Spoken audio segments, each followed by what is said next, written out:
दोनों ही चैप्टर के केवल और केवल अपन क्वेश्चन के पॉइंट ऑफ व्यू से तैयारी कर रहे होंगे। पहले ऊर्जा के स्रोत में 3 नंबर का क्वेश्चन कौन सा आ सकता है, कुछ अभ्यास के क्वेश्चन हैं वो भी, और हमारा परेड में 2 मार्क का क्वेश्चन कौन सा आ सकता है, उन दोनों के बारे में बात करते हैं आज।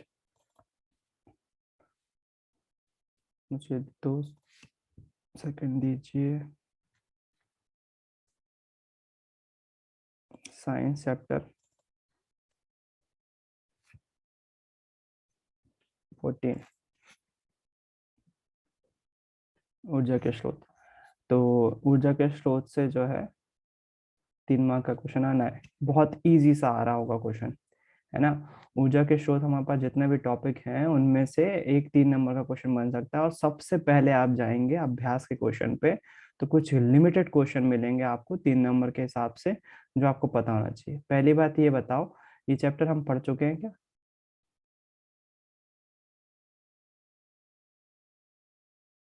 क्योंकि मुझे याद नहीं रहेगा, मैंने 2-3 बैच को पढ़ाया हुआ, मेरा सब मिक्स हो जाता है।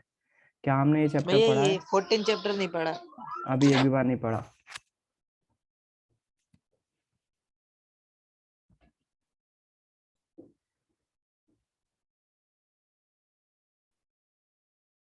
ठीक, तो फिर एक बार पढ़ते भी जाते हैं और देखते भी जाते हैं क्या क्या चीजें क्या है। मेरे स्क्रीन बहुत ब्लर हो रही है, पता नहीं क्यों। सो चैप्टर किस बारे में है? सबसे पहले तो चैप्टर में बना हुआ है सोलर कुकर, सामने बना हुआ है।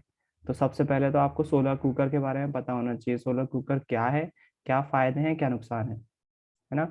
सोलर कुकर क्या होता है? सोलर कुकर सूर्य की रोशनी से खाना बनाने के लिए एक इक्विपमेंट है, एक यंत्र है, जिसमें सूर्य की ऊर्जा को क्या करते हैं, हम कांच के द्वारा परावर्तित करते हैं भोज्य पदार्थों पर। यहाँ टेम्परेचर बढ़ता है, और टेम्परेचर बढ़ने के साथ साथ क्या होता है, खाना पकने लगता है। फायदे और नुकसान क्या है? फायदे ये है कि जिस ऊर्जा से बन रहा है खाना, उससे हमें कुछ भी नुकसान नहीं हो रहा है, स्वच्छ ऊर्जा मिल रही है, कोई भी रेसिड्यू नहीं बच रहा है, मतलब कोई भी अपशिष्ट नहीं बच रहा है, राख वगैरह। पर्यावरण के लिए अच्छा है। तो ये सारे फायदे हैं। नुकसान क्या है? बहुत देर लगती है खाना बनने में। जब धूप नहीं हो तो खाना नहीं बन बन सकता। तो सबसे पहला क्वेश्चन तो इसके पहले इस पे बन जाता है, डायग्राम पे, सोलर कुकर पे बन जाता है ना। सोलर कुकर के बारे में आपको पता होना चाहिए। सोलर कुकर के मेन पार्ट्स कौन कौन से हैं? अगर आप सोलर कुकर, मैं स्कूल में बता दूंगा, मुझे याद दिलाना। सोलर कुकर में सबसे पहले यहाँ पर जो है वो परावर्तक पृष्ठ के लिए एक आईना लगा रहता है, कांच लगा रहता है। एक मेन पार्ट ये है। दूसरा मेन पार्ट यहाँ रहता है, यहाँ दोहरी कांच की दीवार का एक ढक्कन लगा रहता है। दोहरी कांच की दीवार रहती है, यहाँ पर 2 कांच की दीवार रहती है। थोड़ा सा इसमें स्पेस होता है, थोड़ा सा गैप होता है दोनों कांच के बीच। क्यों होता है ये? ताकि टेम्परेचर मेंटेन किया जा सके। जो ऊष्मा अंदर जा रही है ना परावर्तित होके, वो ऊष्मा जो है इसके अंदर ट्रैप हो जाए, वो इसके बाहर ना जा पाए। एक कांच से अगर चली भी जाती है तो एनर्जी में इतना ताकत नहीं रहती कि वो दूसरे कांच को क्रॉस कर पाती है। इसी कारण से वो अंदर ही रह जाती है, और यहाँ का तापमान जो है वो बढ़ जाता है ना। 2 मेन इसके पार्ट हैं। पहला परावर्तक पृष्ठ, और दोहरी कांच की दीवार का ढक्कन। वो ढक्कन खुल जाता है, स्कूल में मैं बता दूंगा। इसके बाद इस चैप्टर में, जैसा कि नाम सजेस्ट कर रहा है, ऊर्जा के स्रोत। ऊर्जा के स्रोत के बारे में ही है पूरा चैप्टर, कि ऊर्जा के स्रोत किस तरह से काम करते हैं, कौन कौन से हैं, है ना। तो यहाँ पर जो है सबसे पहले ऊर्जा का उत्तम स्रोत क्या है, आदर्श ऊर्जा स्रोत के लक्षण पूछे हुए हैं कि अच्छा ऊर्जा का स्रोत किसको बोलो। देखो, कॉमन सा क्वेश्चन है, अच्छा ऊर्जा के स्रोत कैसे कैसे हो सकते हैं। पहले तो हमको आइडेंटिफाई करना पड़ेगा कि हमारे पास कौन कौन से ऊर्जा के स्रोत हैं। सबसे पहले आ जाता है हमारे पास जो पुरानी परंपरागत रूप से पुराने सोर्सेस चलते आ रहे हैं, उनको हम परंपरागत ऊर्जा स्रोत बोलेंगे, या फिर जीवाश्म ऊर्जा के स्रोत भी बोल सकते हैं। जैसे लकड़ी, कोयला, पेट्रोलियम, ये हमारे सब जीवाश्म ईंधन हैं। लकड़ी को नहीं बोलेंगे जीवाश्म ईंधन, कोयला और पेट्रोलियम को ही बोलेंगे। लेकिन लकड़ी जो है वो परंपरागत ईंधन का स्रोत है। बहुत पुराने जमाने से जो है ईंधन के रूप में यूज करते आ रहे हैं। कहाँ यूज करते हैं? चूल्हे में। आप लोगों ने भी देखा होगा। अभी तो गैस हैं, लेकिन पुराने जमाने में हम जो है वो लकड़ी, गोबर के उपले या कंडे, और उसके बाद कोयला और पेट्रोलियम का जो है वो यूज कर रहे थे। पेट्रोलियम जाहिर सी बात है उस टाइम वैसा नहीं था, कच्चे तेल के रूप में तब भी पुराने बहुत पुराने समय से कच्चे तेल का यूज, क्रूड ऑयल का यूज जो है जलाने के लिए किया जा रहा है, उसमें कोई संशय नहीं है। तो ये सब परंपरागत स्रोत हैं ऊर्जा के। इनसे परेशानी क्या है? एक सबसे बड़ी परेशानी ये है कि लिमिटेड है, अनवीकरणीय है ना। नवीकरणीय और अनवीकरणीय दो प्रकार के सोर्सेस में बांट सकते हैं हम ऊर्जा के स्रोतों को। नवीकरणीय वो जिनका हम रीयूज कर सकते हैं, रिन्यूएबल बोलते हैं इसको, पुनः उपयोग कर सकते हैं इन नवीकरणीय का, जबकि अनवीकरणीय का हम पुराना फिर से उपयोग नहीं कर सकते। तो ये सारे जीवाश्म ईंधन, लकड़ी वगैरह जो है वो अनवीकरणीय स्रोत है। मुझे नहीं लगता इसमें से आपको किसी को भी ये चीज पता नहीं होगी, सभी को पता होगी, है ना, और वही लिखना भी होगी। अनवीकरणीय स्रोत अगर लिखने को आ गए तो क्या बोलोगे? ऐसे सोर्स जिनका हम पुनः उपयोग नहीं कर सकते हैं और जो सीमित समय के लिए हमारे पास मौजूद है, उन्हें हम अनवीकरणीय ऊर्जा के स्रोत कहते हैं। उदाहरण के लिए पेट्रोल, डीजल, या फिर आप पेट्रोलियम डायरेक्ट लिख सकते हो, कोयला लिख सकते हो, और लकड़ी भी बोल सकते। लकड़ी अनवीकरणीय में नहीं आएगी अनफॉर्चुनेटली, लकड़ी जो है वो नवीकरणीय में आती है। हाँ, परंपरागत में जरूर लिख सकते हो, याद रखिएगा इस चीज को।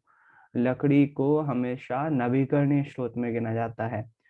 क्यों ऐसा, उस पर बहुत सारी बहस हो सकती है, लेकिन बुक ये इस बात पर सहमत हुई है कि लकड़ी बहुत ज्यादा मात्रा में मौजूद है पृथ्वी पर, और जब तक हम उसका यूज करेंगे जब तक दूसरी लकड़ी जो है वो उत्पन्न हो चुकी होगी, तो ज्यादा टाइम नहीं लगता है, इसलिए उसको नवीकरणीय स्रोत में रखा जाता है। हाँ, यदि आपसे पूछा जाए ऊर्जा के परंपरागत स्रोत कौन से हैं, तो उसमें लकड़ी जरूर आएगी।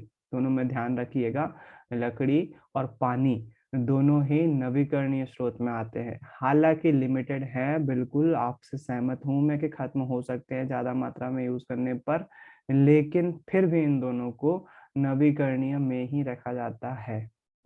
तो याद रखिएगा, लकड़ी और पानी, है ना। परंपरागत बोले तो जो है, एक अच्छा ऊर्जा के स्रोत क्या होता है? एक अच्छा ऊर्जा के स्रोत देखने के लिए हमें कुछ क्वेश्चन पूछना चाहिए। क्या क्वेश्चन पूछने? ये दहन में कितनी ऊष्मा जो है वो मुक्त करता है? अगर ये जलता है तो कितनी मात्रा में ऊष्मा मुक्त कर रहा है? जूल में नाप सकते हो आप ऊष्मा। क्या यह अत्यधिक धुआं उत्पन्न करता है? जलाने पर धुआं तो नहीं उत्पन्न करता।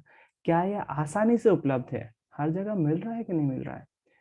3 क्वेश्चन लिखे हुए हैं, तो इन क्वेश्चन को पूछना चाहिए। तो अगर यदि आप बोलो यह दहन में कितनी ऊष्मा मुक्त करता है, तो बोले थोड़ा सा जलाओ और ज्यादा मात्रा में ऊष्मा उत्पन्न हो, तो आप बोलोगे कि ऐसा तो यार लकड़ी के केस में तो नहीं हो रहा, लकड़ी को जितना जलाओगे उतनी ज्यादा ऊष्मा उत्पन्न होती है। कोयला भी सेम केस है। तो बोले न्यूक्लियर एनर्जी जो होती है वो जरूर इस पे काम कर सकता है। यूरेनियम को, अगर 1 ग्राम यूरेनियम को जलाओगे तो कई टन कोयले के बराबर जो है वो ऊष्मा उत्पन्न करके देगा। तो क्या यूरेनियम एक अच्छा आदर्श ऊर्जा का स्रोत कहलाएगा? क्या यह अत्यधिक धुआं उत्पन्न करता है? तो लकड़ी धुआं उत्पन्न करती है, कोयला धुआं उत्पन्न करता है। जो हमारी एलपीजी होती है, एलपीजी जो है वो गैस मतलब धुआं उत्पन्न नहीं करती, तो वो अच्छा ऊर्जा का हो सकता है क्या? क्या ये आसानी से उपलब्ध है? आसानी से उपलब्ध, यूरेनियम की बात करें यदि, यूरेनियम ऊर्जा का स्रोत है यदि, तो क्या आसानी से उपलब्ध है? तो आप आंसर पाएंगे नहीं, इतनी आसानी से उपलब्ध नहीं है। एलपीजी, एलपीजी है। तो ऊर्जा के ऐसे स्रोत जो आसानी से उपलब्धता जो है वो आसानी से होना चाहिए उनकी। इसके बारे में जो है वो नीचे कुछ ऊर्जा का उत्तम ऊर्जा स्रोत के इसी के आधार पर जो है वो कुछ पॉइंट दिए हुए हैं। ये इम्पोर्टेंट पॉइंट है, इस पर क्वेश्चन आ सकता है और अभ्यास में क्वेश्चन मिलेगा भी आपको कि आदर्श ऊर्जा के स्रोत के क्या गुण है। तो इस पर जो है सबसे ध्यान से सुन लीजिएगा, अभी क्वेश्चन याद हो जाएगा आपको, जो है वो रटने की जरूरत नहीं पड़ेगी। और इम्पोर्टेंट है, एक आदर्श ऊर्जा के स्रोत के क्या क्या गुण होते हैं, जो अभी क्वेश्चन पूछे ना, उन्हीं क्वेश्चन के आधार पर ये 4 पॉइंट तैयार हुए हैं। पहला, प्रति एकांक आयतन अथवा प्रति एकांक द्रव्यमान अधिक कार्य करे। आप इसको ये भी लिख सकते हो, प्रति एकांक आयतन पर अधिक ऊष्मा उन्मुक्त करे या फिर उत्सर्जित करे, है ना। क्या बोलोगे? प्रति एकांक आयतन अथवा प्रति एकांक द्रव्यमान पर अत्यधिक, अत्यधिक नहीं, अधिक ऊष्मा उत्सर्जित करे। फिर उसके बाद दूसरा, सरलता से सुलभ हो सके, सरलता से सुलभ हो सके, तो जो आसानी से मिल सके। इस लाइन को आप ये भी लिख सकते हो कि आसानी से मिलना चाहिए उस ऊर्जा के स्रोत को। ऊर्जा के स्रोत हमारे पास, सबसे पहले तो ये बात ज्ञात कर लो, ऊर्जा के स्रोत कौन कौन से हमारे पास मौजूद है। देखो, ऊर्जा हमको लकड़ी जलाने से मिल रही है, कोयला जलाने से मिल रहा है, एलपीजी गैस सिलेंडर जलाने से भी मिल रहा है, जो हमारे न्यूक्लियर पावर प्लांट है वो भी जला, उस पर भी ऊर्जा उत्पन्न की जा रही है। जो हमारे डैम है जहाँ पर बिजली बनाई जा रही है वो भी ऊर्जा का ही रूप है। ऊर्जा का मतलब अलग अलग रूप के रूप, अलग अलग ऊर्जा के रूप है, उन सभी का हम इस्तेमाल कर रहे होते हैं अपनी डेली लाइफ में। तो उन सभी के बारे में आएगा, उन सभी में कौन सा अच्छा ऊर्जा का स्रोत है ये हमको आप पूछ पूछ रहे हैं। यदि जल जल ऊर्जा बनाई जा रही है, डैम से बनाई जा रही है, तो क्या वो अच्छा है? क्या कोयल से बनाई जा रही है तो क्या वो अच्छा है? कौन सा ऊर्जा का स्रोत अच्छा है, बेहतरीन है, और किस आधार पे बोल रहे हो कि आप वो बेहतरीन है ना? तो उसी के बारे में यहाँ पर लिखा हुआ है कि एक अच्छे ऊर्जा के स्रोत के क्या हम हमको जो है वो जो पॉइंट हो सकते हैं वो हो सकते हैं, पहला, प्रति एकांक आयतन पर अत्यधिक कार्य करे या अधिक ऊष्मा उत्पन्न करे, बिल्कुल आप लिख सकते हो। सरलता से सुलभ हो सके, भंडारण तथा परिवहन में आसानी हो। भंडारण मतलब कि होता है स्टोरेज, उसको स्टोर करना आसान हो, ज्यादा रिस्की ना हो।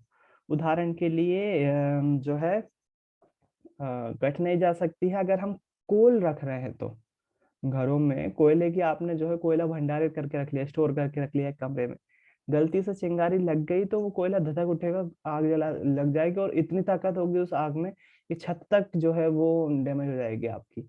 छत जो है वो क्रैक पड़ जाएंगे, क्योंकि ज्यादा गर्मी सहन नहीं कर सकती छत आपकी, तो वो टूट जाएगी, कमजोर हो जाएगी आपकी कंक्रीट की छत। तो डेंजरस है उसको रखना, है ना? तथा परिवहन में आसानी हो, कोयले को ढोने के लिए कितनी परेशानी होगी, सोचो आप, ट्रैक्टर में भर के ले जाना पड़ेगा। और वही चीज अगर आप सिलेंडर की बात करो, एलपीजी की बात करो, तो एलपीजी को स्टोर करना कोयले की अपेक्षा बहुत आसान होता है ना? क्योंकि कमरे में रख सकते हो, उसमें आसानी से आग नहीं पकड़ सकते हो, और आग पकड़ भी लेते तो आपने कई सारे वीडियोस देखे होंगे, कई सारे फनी वीडियोस भी देखे होंगे, उसमें कुछ होशियार बनते हैं आग बुझाने के लिए। सिलेंडर में अगर आग लग गई तो उल्टी बाल्टी लटका दो, गरम कंबल, मतलब सूखा कंबल नहीं, गीला कंबल या बोरी उसके आजू बाजू लपेट दो। सिंपल सी थ्योरी ये है कि ऑक्सीजन की सप्लाई कट कर दो, सिलेंडर की आग बुझ जाएगी।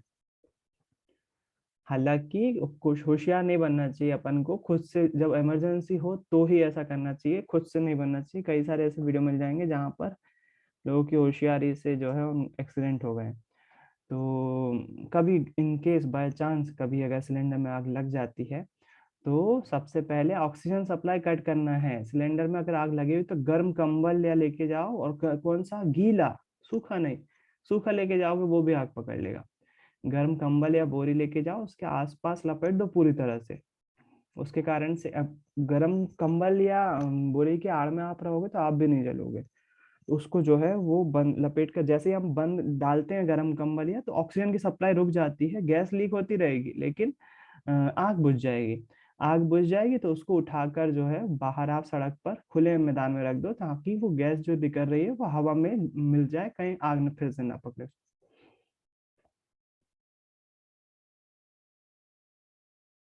हाँ, ऑक्सीजन पानी में भी होती है। तो और ये भी है। आपने बोला ऑक्सीजन की सप्लाई कट कर। हम्म, ऑक्सीजन की सप्लाई कट कर दो। एक्चुअली जो हमारी गैस जल रही है, वो गैस केवल इसी कारण से जल पा रही है क्योंकि वातावरण में ऑक्सीजन मौजूद है। ऑक्सीजन ही किसी चीज को जलने में मदद करती है, वायुमंडलीय ऑक्सीजन। इन केस यदि आप किसी गैस को किसी गैस जार में बंद कर दें, जिसमें से ऑक्सीजन आपने हटा ली है, और यदि आप उसको जला रहे होंगे तो गैस नहीं जलेगा, गैस लीक हो रही होगी लेकिन गैस जल नहीं पाएगी। क्यों? क्योंकि उसको गैस जार समझते हो ना, कोई बंद गैस का जार, शायद आपने बेल जार सुना होगा। बेल जार का 9 क्लास में एक उपयोग होता है, प्रैक्टिकल होता है। बेल जो है वो रखते हैं, उसको जार से बंद कर देते हैं और हवा निकाल लेते हैं उसमें से, फिर से देखते हैं तो बेल की आवाज नहीं आती, क्योंकि ध्वनि को ट्रेवल करने के लिए मीडियम की आवश्यकता होती है, वो ये दिखा रहा होता है हमें प्रैक्टिकल। उसी तरह से यदि हम किसी कमरे में हैं और हम उस कमरे में से हम ऑक्सीजन मास्क लगाए हुए हैं यदि, और हमने ऑक्सीजन पूरी निकाल दी, और यदि हम गैस को जलाएंगे तो गैस नहीं जलेगी, क्योंकि वातावरण में ऑक्सीजन नहीं है। पानी में ऑक्सीजन है तो पानी में ऑक्सीजन बिल्कुल है, लेकिन वो स्वतंत्र अवस्था में घूम नहीं रही है, वो हाइड्रोजन के साथ मिक्स्ड है ना। पानी में से ऑक्सीजन को जानवर अलग कर लेते हैं, लेकिन नॉर्मली वो अलग नहीं रहती है पानी में। पानी में हाइड्रोजन और ऑक्सीजन दोनों मिक्स रूप में है, तो रियल पानी का स्वरूप ऑक्सीजन जैसा नहीं होगा। पानी की उपस्थिति से आग बुझेगी, आप पानी डाल दोगे गैस पर तो आग बुझ जाएगी, जाहिर सी बात है। तो गैस सिलेंडर पर ऑक्सीजन सप्लाई कट करने का मतलब ये होगा, जब आप गर्म कपड़ा उसके आजू बाजू डालो, गर्म कपड़ा और गीला कपड़ा, फिर से बार बार बोल रहा हूँ मैं इस चीज को, गर्म प्लस गीला, मतलब गर्म मतलब हैवी, वो गीला कपड़ा उसके आजू बाजू डाल दोगे और पूरी तरह से पैक करना है। आपको कुछ वीडियोस दिखाता हूँ मैं गैस सिलेंडर के, ताकि इमरजेंसी में जो है वो काम आ सके। पूरी तरह से पैक करना है, मतलब जो गैस सिलेंडर में आग लगी हुई है उसको पूरी तरह से कवर करना है, ताकि जैसे ही आप कवर करोगे गीले कपड़े से, तो आजू बाजू का जो ऑक्सीजन की सप्लाई होगी, ऑक्सीजन जो है वो वातावरण के संपर्क में नहीं रहेगा। वो एरिया जहां पर आग लगी है, गैस सिलेंडर में आग कहाँ लगती है? ऊपर, जहाँ रेगुलेटर होता है, मेनली आग वहीं लग रही होती है। तो यदि आप उसको पूरी तरह से लपेट दोगे तो ऑक्सीजन अंदर की खत्म हो जाएगी और गैस जो है वो बुझ जाएगी। कुछ वीडियोस देख लो, समझ आ जाएगा।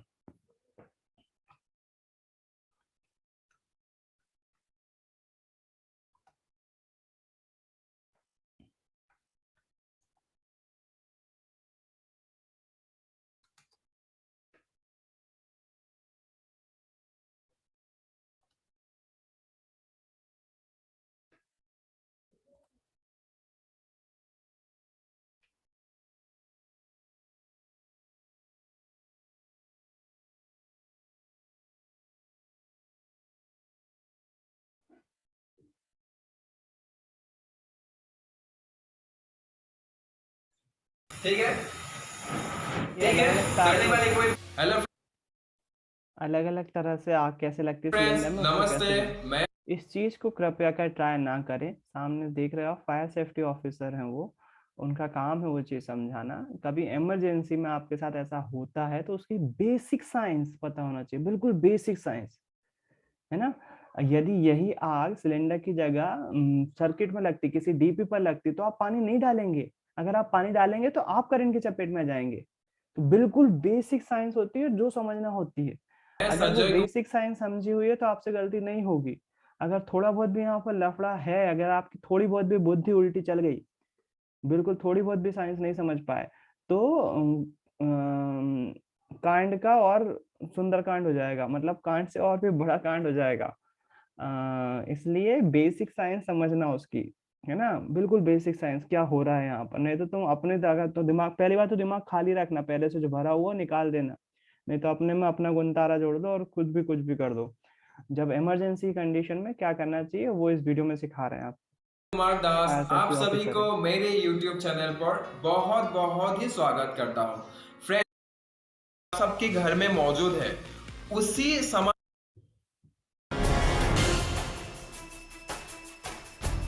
नमस्कार, मेरा नाम सौरभ है और आप देख रहे हैं दी ललन टॉप की चुनाव यात्रा। हम ये इस क्या वक्त हुआ? मध्य प्रदेश की कटनी और जबलपुर जिले के मार्बल करते हुए दिखा रहे हैं। देख सकते हो, ठीक है, अगला वीडियो कैसे आ ठीक गया? है। डरने वाले कोई हेलो फ्रेंड्स, नमस्ते। इस आग को मैं कैसे बुझाऊंगा आप अगर पाइप में आग लग जाती है तो कैसे आपको बुझाएंगे? तो कैसे बुझाओगे आप लोग देख सकते हो, ठीक है। सबसे पहले मैं इसमें आग लगाऊंगा, उसके बाद इसको मैं अपने हाथों से आग को बुझाऊंगा। पाइप में अगर आग फ्रेंड्स, लग आप गई, लोग देख सकते हो इसलिए पूरा आग लग कुछ भी नहीं है। जब पाइप में आग लग गई है, पाइप नीचे से ना जल रहा हो, केवल यहाँ आग लगी हो, कॉमनली हो जाता है कभी कभार ऐसा, ऊपर आग लग जाती है, पाइप नीचे आग नहीं लगना चाहिए, ध्यान रहे। इसको कुछ नहीं करना है, आपको ध्यान से देखोगे तो जहाँ आग लग रही होती है ना, वहां थोड़ा सा स्पेस रहता है, थोड़ा सा स्पेस रहता है, बस अंगूठा वहां पर रख दोगे आप तो आग बंद हो जाएगी, बिल्कुल छोटा सा काम। लेकिन यहाँ पर एक समझदारी दिखाना, अगर आग पाइप में लग गई है तो फिर पाइप को अलग करना ज्यादा बेहतरीन काम है। सिलेंडर से पाइप को अलग कर लेना ज्यादा अच्छा काम है। पाइप में आग नहीं लगी है, इस तरह से आग लगी तो बहुत आसानी से बुझाई जा सकती लग गया। है ना। तो जो यहाँ पर आपको बिल्कुल स्पेस दिख रहा है ना, बस हल्का सा अंगूठा लगाना है बीच में, ये देख, कुछ भी नहीं होगा आपको, क्योंकि आग जो है वो जब गैस जल रही है तो वो थोड़ा सा आगे स्पेस दे रही है आपको इतना। जैसे आप उसको अंगूठा लगाओगे तो आप नहीं जलोगे और गैस जो है वो बुझ जाएगी, लेकिन कब? जब आगे आग लगी हुई हो तब, है ना। वही चीज वो भी एक्सप्लेन कर रहे हैं। बिल्कुल नहीं है, ठीक है। तो सिर्फ यहाँ पर ही आग लगेगा, यहाँ पर ही आग लगेगा ऐसे बात नहीं है। यहाँ पर भी आग लग सकता है, यहाँ पर भी आग कई बार लग पाइप में सकता लग है, सकता कहीं है। पर भी आग लग सकता है। तो उस आग को हम लोग कैसे बुझाएंगे, मैंने तो एक स्टेप आप लोगों को दिखाया और दूसरा स्टेप दिखाएंगे, क्योंकि आप लोग शायद ऐसे आग को नहीं बुझा सकते हो, और क्या पता आप उस टाइम दूसरी रेगुलेटर तकनीक के है। पास आप लोग जा भी नहीं सकते हो, क्योंकि उसमें शायद कुछ हो भी सकता है। तो आप कैसे इस आग को बुझाएंगे, ठीक है, मैं फिर से दिखाने जा रहा हूँ। तो फ्रेंड्स, इस आग को मैं कैसे बुझाऊंगा आप लोग देख सकते हो, ठीक है। उसके लिए कोई डरने की बात नहीं है, क्योंकि आप लोगों का जो हाथ यहाँ तक नहीं आएगा, तो आप लोग ये कर सकते हो, इसको मतलब फोल्ड कर सकते हो, बैक कर दीजिए, तो क्या होगा, ये यहाँ पर वो वाली पाइप फेल हो जाती है जो कड़क रहती है ना, वो ऐसा नहीं कर सकते आप। ब्लॉक कर दोगे तो जाहिर सी बात है, पानी के पाइप जैसे होते हैं ना, वैसे गैस ब्लॉक हो सकती है। फिर उसके बाद अगर रेगुलेटर में आग लग गई है, तो रेगुलेटर में जो है, अच्छा तीसरी तकनीक भूल गए, टेक्निक नंबर 3, रेगुलेटर में आग लगी हुई है, तो रेगुलेटर में भी वही चीज है। आप बिल्कुल किनारे पे जाओ, किनारे पे बिल्कुल आपको एक स्पेस दिखेगा, उस स्पेस पे अंगूठे से बंद कर दो। देखो आग ऊपर से लग रही है, स्टार्टिंग में नहीं लगी हुई है, तो वहां पर आप अंगूठा या उंगली रख दो, जिससे वो गैस निकलना बंद हो जाएगी और आग लगना बंद हो जाएगी, है ना। तो एक टेक्निक ये हो जाती है। कृपया कर घर पे एक्सपेरिमेंट ना करें इस चीज का, ये बहुत ज्यादा डेंजरस चीज है। इमरजेंसी में आपको ट्रेनिंग दी जाती है इस चीज की, मैं तो केवल दिखा रहा हूँ, ट्रेनिंग भी नहीं दे रहा हूँ। चौथी तकनीक में क्या करते हैं, ये बाल्टी को उसके ऊपर उल्टा यहाँ कर पे देते हैं। आग जल रहा है, ठीक है। तो अगर आग लग ठीक रही है इसी के ऊपर तो ऊपर से इसको क्या करना है, थोड़ा सा जोर से इसको यहाँ पे मारना है, ऐसे 1 2 3। तेजी से दबाने पे क्या होगा, जो बाहर की ऑक्सीजन है वो अंदर जितनी है बस उतनी देर गैस जलेगी और फिर बंद हो जाएगी, क्योंकि ऑक्सीजन नहीं मिल पाएगी ठीक उसके बाद। है, मैं अभी प्रैक्टिकली करके दिखाने वाला हूँ आपसे। फ्रेंड्स, आग लग गया है, मेरे पास ये वाला कई बार फेल हो जाता है ना। एक्सटेंशन भी नहीं है और कोई भी तरीका मुझे याद नहीं है, सिर्फ बाल्टी है मेरे पास। तो आप लोग देख सकते हो कि बाल्टी से मैं कैसे इस आग को बुझाने वाला हूँ। रेडी, 1 2 3। क्योंकि कई बार स्पेस रह जाता है किनारे पर और ऑक्सीजन सप्लाई चालू रहती है और आग लगी रहती है, तो ये वाली टेक्निक देखा, सही नहीं है। लेकिन कपड़े ये वाली डरने टेक्निक की बहुत कोई अच्छी बात है। नहीं, मैं आसानी से कर रहा हूँ। ऐसा चादर है, ठीक है, ऐसा एक बेडशीट है, तो इसी के मदद से मैं कैसे इस आग को बुझाऊंगा, आप लोग देखते रहिए, ठीक है फ्रेंड्स। ओके, गीले कपड़े को चारों तरफ से लपेट देना। जैसे ही लपेटोगे गीला बंद हो कपड़ा, गया। तो ऑक्सीजन की सप्लाई फिर से बंद, बाहर के संपर्क में नहीं रहेगी गैस, और फिर सिलेंडर जो है वो बुझ अभी जाएगा। मैं रेगुलेटर को बंद करने वाला हूँ, ठीक है फ्रेंड्स।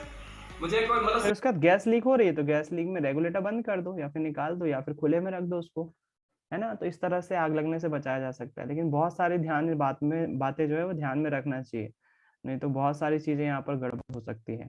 तो थोड़ा सा सावधान रहकर इस चीज से बचा जा सकता है।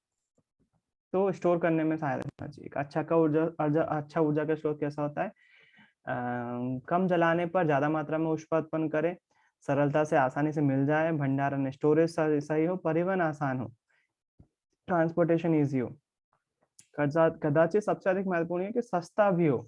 जैसे न्यूक्लियर पावर प्लांट, यूरेनियम जो है वो बहुत ज्यादा महंगा हो जाता है, कॉस्टली हो जाता है, तो एक उसका ड्रॉबैक यही है। और हमको कोशिश करना चाहिए कि ऐसा ऊर्जा के स्रोत में सस्ता होना बहुत जरूरी है, उसको सस्ता होना चाहिए। तो ये महत्वपूर्ण गुण है जो कि आपको क्वेश्चन में लिखना होगा। ऊर्जा का उत्तम स्रोत किसे कहते हैं, उत्तम ईंधन किसे कहते हैं, यदि आप अपने भोजन को गर्म करने के लिए किसी भी ऊर्जा का उपयोग कर सकते हैं तो आप किसका उपयोग करेंगे। हमारे यहाँ जो कर रहे हैं वो बेस्ट है, जो कि एलपीजी है ना। क्यों करेंगे, क्योंकि लाने ले जाने में आसान है, ज्यादा महंगी तो नहीं बोल सकते, खैर महंगी है वो। अरे हाँ, यहाँ पर आप दूसरा ऑप्शन भी आ सकता है इंडक्शन का। एलपीजी से ज्यादा सस्ती तो अभी बिजली है, तो बिजली ज्यादा अच्छी रहेगी मेरे ख्याल से तो खाना पकाने के लिए। तो मैं तो इंडक्शन का ज़्यादा यूज़ करना चाहूँगा। एलपीजी महंगी है बस इसलिए, बाकी एलपीजी बहुत अच्छा सोर्स है। ऊर्जा के पारंपरिक स्रोत, तो सबसे पहले आता है जीवाश्म ईंधन। जीवाश्म ईंधन में भी सबसे महत्वपूर्ण कौन सा है, कोयला, रेड कलर में दिखाई दे रहा है आपको, कोयला। फिर उसके बाद आता है पेट्रोलियम और प्राकृतिक गैस, उसके बाद आता है जल, सॉरी सेकंड नंबर पे वैसे जल है, तो सेकंड नंबर पे जल आता है, कोयले के बाद आता है जल, उसके बाद आता है पेट्रोलियम और प्राकृतिक गैस, और उसके बाद आता है, बोर हो रहे हो क्या, मेरे को तो नींद आ रही, जीवाश्म ईंधन किसको बोलते हैं? करोड़ों साल पहले। देखो मैं फिर से वही नहीं समझाना हाँ चाहता भैया। हूँ कि कोयला और पेट्रोल जो है वो किस प्रकार से बनते हैं। मैं बिल्कुल नहीं भैया समझाना चाहता हूँ। हाँ, भैया आप दूसरी चीज दिखा रहे हो क्या? दूसरी चीज मतलब? भैया आप कह रहे हैं ना बोर हो रहे हो। नहीं, अभी दिखाया तो मैंने, इसको मैं वैसे भी ज्यादा अच्छे से समझा नहीं रहा हूँ, सिंपल ही चल रही है कहानी जैसी। तो कहानी जैसी सुनते जाओ और इम्पोर्टेंट क्वेश्चन जैसे लेते जाओ, क्योंकि देखो बच्चों वाले क्वेश्चन है, बच्चों वाली चीजें हैं। आपको पता है कोयला पेट्रोलियम कैसे बनते हैं, क्या हानियां हैं उनको जलाने से, यहाँ पर भी लिखा हुआ है वही चीज। जीवाश्म ईंधन को जलाने से अन्य हानियां भी हैं, कौन कौन सी हैं? जीवाश्म ईंधन जलने से मुक्त होने वाले कार्बन, नाइट्रोजन और सल्फर के ऑक्साइड अम्लीय ऑक्साइड होते हैं, जिससे अम्लीय वर्षा होती है। मतलब अम्लीय वर्षा के लिए जिम्मेदार कौन है? वायु प्रदूषण। क्यों है वायु प्रदूषण? जब हम वाहन ज्यादा चलाते हैं, फैक्ट्री ज्यादा खोल लेते हैं, तो नाइट्रोजन और सल्फर के ऑक्साइड ऊपर चले आते हैं हवा में, और वो अम्लीय ऑक्साइड होते हैं, पानी में घुल जाते हैं ये ऑक्साइड। दोनों ही अम्लीय होते हैं, और अम्लीय हो जाने के कारण से पानी का नेचर कैसा बना देते हैं? एसिडिक बना देते हैं, अम्लीय बना देते हैं। और जब वो पानी नीचे गिरता है तो हम बोलते हैं एसिड रेन हो रही है, अम्लीय वर्षा हो रही है। अम्लीय वर्षा जानते हो कि नहीं? अगर नहीं जानते हो तो जान लो। अम्लीय वर्षा नुकसानदेह है, इसलिए आजकल जो है वो जो पानी बारिश का गिरता है ना, वो शुद्धतम रूप होता है पानी का, बहुत प्योर फॉर्म में होता है पानी का, और उसका पीएच जो है वो लगभग लगभग 7 के आसपास ही होता है, रियल जो पानी गिरता है बिल्कुल शुद्ध कंडीशन में। लेकिन धीरे धीरे अम्लीय वायु प्रदूषण के कारण से अम्लीय वर्षा शुरू हो गई है।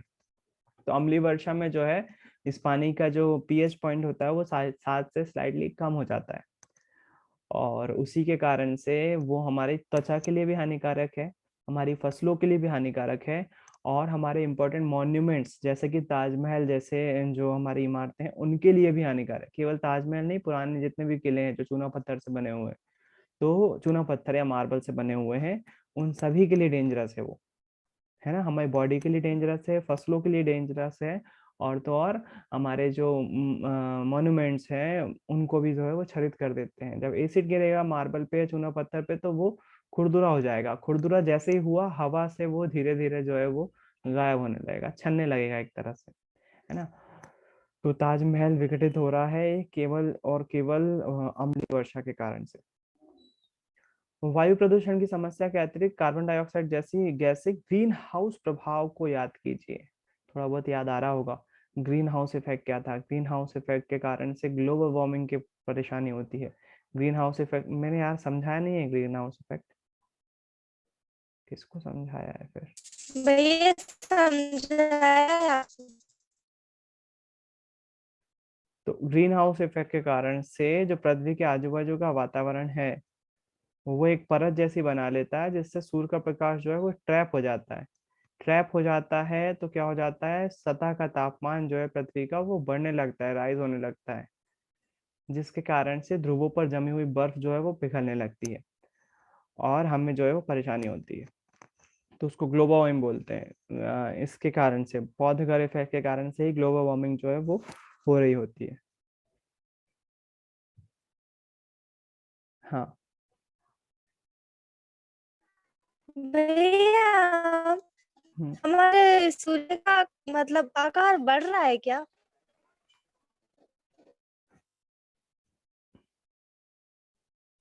इसका आंसर देना अभी पॉसिबल नहीं हो पाएगा लॉजिकली। तारों का आकार बढ़ता नहीं है, सिकुड़ता है लॉजिकली, जैसे जैसे जिस एज में होते हैं।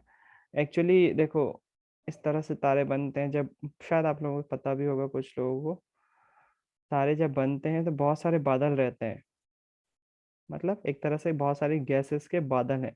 फिर उसके बाद ये सिकुड़ना चालू करते हैं, एक दूसरे से जुड़ते चले आते हैं, जुड़ते चले आते हैं, जुड़ते चले आते हैं, और जो है एक तारे का निर्माण इसी तरह से होता है। फिर स्टार्टिंग में तारा जो है वो श्वेत प्रतीत होता है, जब एकदम से जुड़ जाती है ना ये गैसेस तो सफेद प्रतीत होता है वो तारा, उसको हम श्वेत वामन तारा बोलते हैं। वामन क्यों बोल रहे हैं? क्योंकि वो छोटा है। फिर उसके बाद धीरे धीरे ये तारा जो है वो अम, इस पे विस्फोट होते हैं, बहुत सारे, जैसे अभी सूर्य के केस में हो रहा है। और इसका आकार सच में बढ़ता भी है, धीरे धीरे ये बड़ा होते जाता है। क्यों? क्योंकि विस्फोट होते जा रहे हैं, नया मटेरियल बनते जा रहा है, और ये आकार इसका बढ़ता जा रहा है। एक टाइम ऐसा आएगा पूरी की पूरी गैस में विस्फोट हो चुके होंगे, हाइड्रोजन हीलियम में कन्वर्ट हो चुकी होगी। तो मतलब मैक्सिमम साइज हो जाएगा तारे का। और फिर से ये क्या करेगा, फिर सिकुड़ना चालू करेगा अपने आप में। इसका द्रव्यमान जो है वो खुद में ही एक एक द्रव्यमान जो है वो सिकुड़ता चला जाता है। या फिर इसमें दो थ्योरी हैं, कुछ बोलते हैं सिकुड़ता जाता है, और कुछ बोलते हैं कि इसका द्रव्यमान बढ़ते ही जाता है, बढ़ते जाता है, इतना बढ़ जाता है कि खुद के द्रव्यमान को खुद ही खा लेता है। कैसे खा लेता है पता नहीं, खुद के द्रव्यमान को खुद ही खा लेता है, और फिर नए चीज का निर्माण होता है जिसको हम बोलते हैं ब्लैक होल। तो इस लॉजिक से देखा जाए, दोनों ही थ्योरी देखा जाए, तो एक थ्योरी में सिकुड़ना चाहिए, लेकिन सिकुड़ने के साथ साथ ये भी होना चाहिए कि सूर्य की एज कितनी है उस पर कैलकुलेशन होना चाहिए।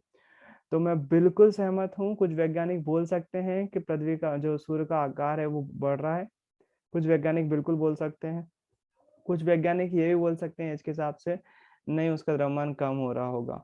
क्योंकि रियल एज तो हम अंदाजे ही लगा सकते हैं, रियल एज नहीं बता सकते सूर्य की कि कितनी हो गई है ना। हाँ, कुछ ने लगा भी लिए होंगे सटीक अंदाजे, लेकिन फिर भी मैं बोल रहा हूँ कि वास्तविकता से वो लोग हो सकता हो कई दूर हों। तो कई साइंटिस्ट अगर ऐसा बोल रहे हैं तो लॉजिक दे रहे होंगे वो उसके पीछे, और वो लॉजिक गलत नहीं है ना। आकार बढ़ रहा होगा, बिल्कुल बढ़ रहा होगा, क्योंकि हमें जितना मालूम है तारों के बारे में। और हो सकता हो आप आगे चल के इस कॉन्सेप्ट को गलत भी साबित कर दो कि नहीं ऐसा नहीं है, इस तरह से ऐसा नहीं हो रहा है। तो अनसर्टेनिटी है अभी इस पर बात करना। अगर आप बोलोगे कि बढ़ रहा है तो मैं बोल दूंगा हाँ बढ़ रहा है। कोई बोलेगा कि कैसे बढ़ सकता है, सूर्य तो बहुत ज्यादा हो गया, वो तो सिकुड़ना चाहिए, तो मैं बोल दूंगा सिकुड़ रहा होगा, क्योंकि भैया मैंने अनसर्टेनिटी है। इसी लॉजिक से बोला था बढ़ रहा था। आपने एक दिन बताया था ना कि हाइड्रोजन में वो हीलियम, हाइड्रोजन विस्फोट हो रहा है और हीलियम बन रही है, तो हम्म। फिर उसका द्रव्यमान बढ़ना चाहिए। हाँ बिल्कुल बिल्कुल, और फिर द्रव्यमान। आपने एक दिन और बोला था कि वो सिकुड़ेगा, और हम्म। आपने आपने भी दो लॉजिक दिए थे, दो इसलिए लॉजिक मैंने एक ही बार। हैं, दो लॉजिक ही हैं, उसके पीछे दोनों ही बातें हैं। द्रव्यमान बढ़ता भी है और सिकुड़ता भी है, डिपेंड करता है सूर्य की एज पर, कि सूर्य कितना उम्र का हो गया है। अगर आखिरी उम्र में है तो फिर द्रव्यमान जो है वो अपने आप को खा रहा होगा तारा, और द्रव्यमान जो है वो कम हो रहा होगा। और अगर मिड एज में है, यंग अवस्था में है, तो फिर जो है उसका द्रव्यमान बिल्कुल बढ़ना चाहिए, क्योंकि नई गैस बन रही है। बिल्कुल लॉजिक सही है। आप एक बार फिर से ज्वाइन कर लो।